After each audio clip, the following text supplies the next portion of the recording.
En C, ce qu'on appelle les pointeurs, c'est un type de variable particulier qui ne stocke pas directement une valeur, mais une adresse vers un emplacement en mémoire où est stockée une valeur. Là où on a une variable a égale 42, avec a qui pointe directement vers une case mémoire qui contient 42, un pointeur ptr lui contient en mémoire l'adresse d'une case qui contient 42.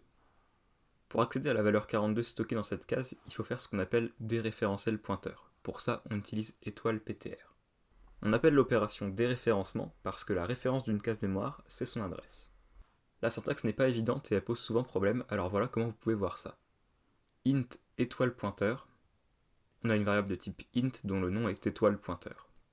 Ou int étoile pointeur, la variable s'appelle pointeur et c'est une variable de type int étoile, à savoir pointeur sur int. Bien sûr, j'utilise int pour l'exemple, mais il existe un type de pointeur pour chaque type de variable. Char étoile, float étoile, même des structures. Struct, le nom de la structure, étoile. Dans le cas des structures, on pourra d'ailleurs trouver la notation ptr flèche attribut. C'est une notation équivalente à étoile ptr, point attribut, c'est donc juste un raccourci syntaxique. Si on prend une variable a égale 41, on peut obtenir son adresse avec EA. Et cette adresse, on peut la stocker dans un pointeur sur int de type int étoile. Ensuite, faire a égale 45 ou étoile ptr égale 45, c'est équivalent, puisque les deux pointent sur la même case mémoire.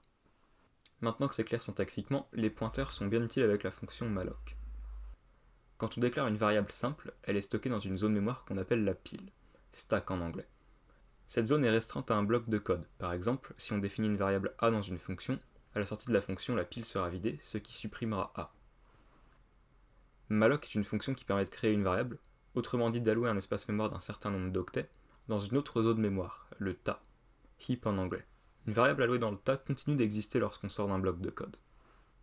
La fonction malloc nous retourne l'adresse de début de l'espace mémoire qu'elle vient d'allouer.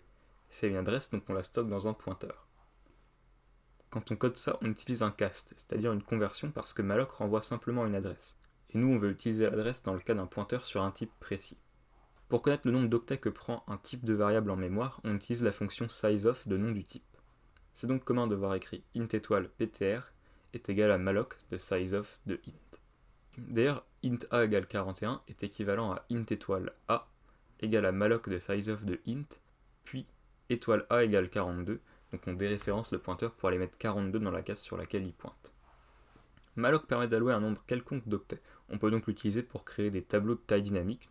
Littéralement, on stocke plusieurs variables à la suite. Pour ça, malloc de sizeof du type fois la taille du tableau.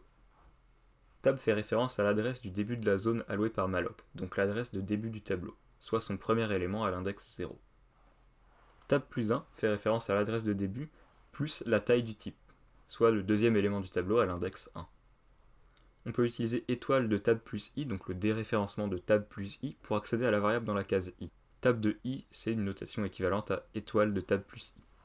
Les strings qui n'existent pas nativement en C sont d'ailleurs des tableaux de char terminés par un backslash 0.